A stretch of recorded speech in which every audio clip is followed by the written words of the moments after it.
데이비드 파커 레이는 장난감 상자 살인마로 알려져 있는 미국의 납치범, 고문자, 연쇄 강간범, 연쇄 살인범이다.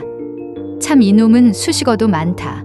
1939년 11월 6일 멕시코 출생이며 은닉이 천재로 경찰들은 피해자들의 시신을 한 구도 찾아내지 못했다.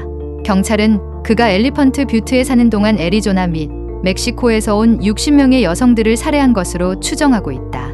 레이는 장난감 상자라고 불리는 소형 트레일러에 방음장치를 하고 성적 고문에 사용된 물건들을 장착하며 트레일러를 고문실로 개조한다. 그는 1년에 5명에서 6명의 여성을 납치해 각각 3달에서 4달 정도 감금했다.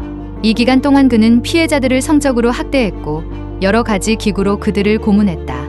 그러고 나서 그들을 길가에 버렸으며 버리기 전에는 무슨 일이 일어났는지에 대한 기억을 지우려는 시도로 그들에게 바르비투르산염을 투약했다. 레이는 2001년에 납치와 고문으로 유죄 판결을 받았고 224년형을 선고받았지만 다음 해에 심장마비로 사망한다. 공범인 약혼녀 신디 앤디는 체포 후 빛과 같은 속도로 레이를 배신하며 사법거래를 통해 레이의 범행에 대해 증언하며 36년형을 선고받았으나 가석방으로 2019년 7월 15일 석방되었다. 참고로 사법거래는 범죄자에게 어떤 사건을 해결하는 데 결정적인 정보나 법정에서의 증언 등을 받아내고 그 대가로 그 범죄자의 형량을 가볍게 해주거나 사면시켜주는 행위를 말한다. 수사에 적극 협조와 자백을 하면 극형만은 면하게 해주는 방식으로 미국에서는 플리바겐이라고 한다. 어릴 적 그는 알코올 중독자였던 폭력적인 아버지에게 수시로 학대를 당했다. 그는 수줍음 많고 내성적인 성격에 이성 앞에서 움츠러드는 소심한 아이였으며 또래들로부터 괴롭힘을 당했다. 레이는 10대 초반부터 사디즘에 빠져 여성을 강간하고 고문하고 살해하는 성적 환상을 품었다.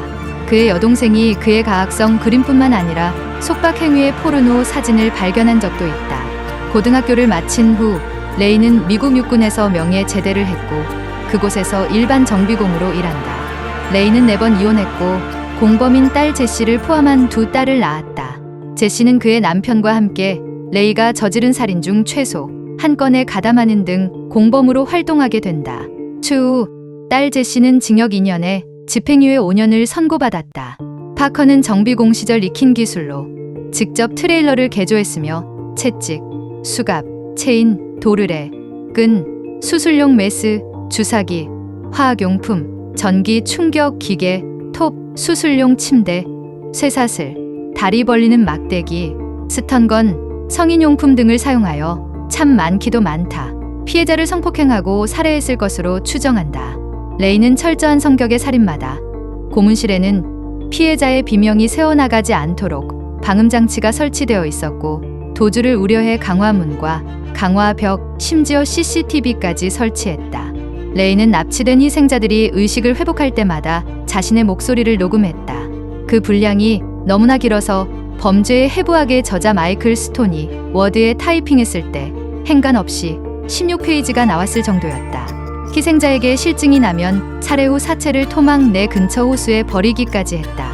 1993년 3월 22일 피해자 한 명이 탈출하면서 그의 범행은 끝이 나게 된다.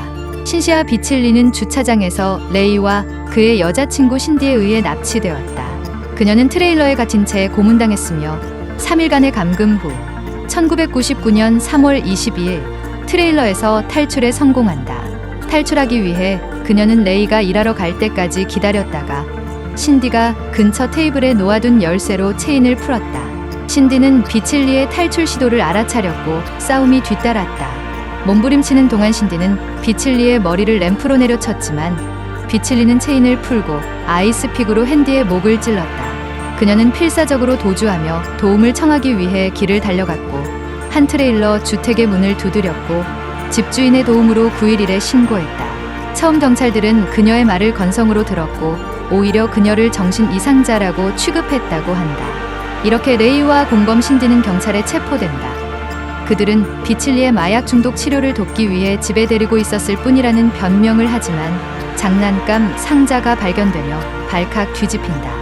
그곳에서 각종 범행 도구와 범죄를 찍은 사진과 비디오, 희생자들의 유품 또한 발견되었다. 법정에서 레이는 트레일러는 자신의 환상적 삶의 일부이고 모든 섹스는 합의된 것이라고 주장했다.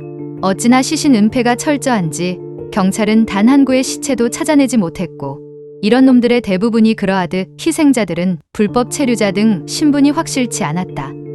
따라서 현재까지도 희생자 대부분의 신원은 알려져 있지 않다.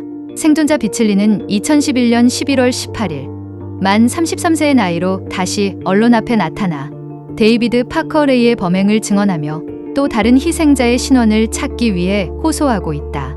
증거들과 증언을 통해 희생자가 14명에서 60명 사이라고 추정할 뿐이다. 당시 상황이 어찌나 끔찍했던지 사건 담당자였던 FBI 수사관 패트리샤 러스트는 수사 도중 충격을 이기지 못하고 자살을 할 정도였다. 영화 소우는 이 사건에서 모티브를 얻었다는 이야기도 나돌고 있으며 2018년에 개봉했던 영화 악령의 캠핑카는 이 사건을 모티브로 하여 제작되었다.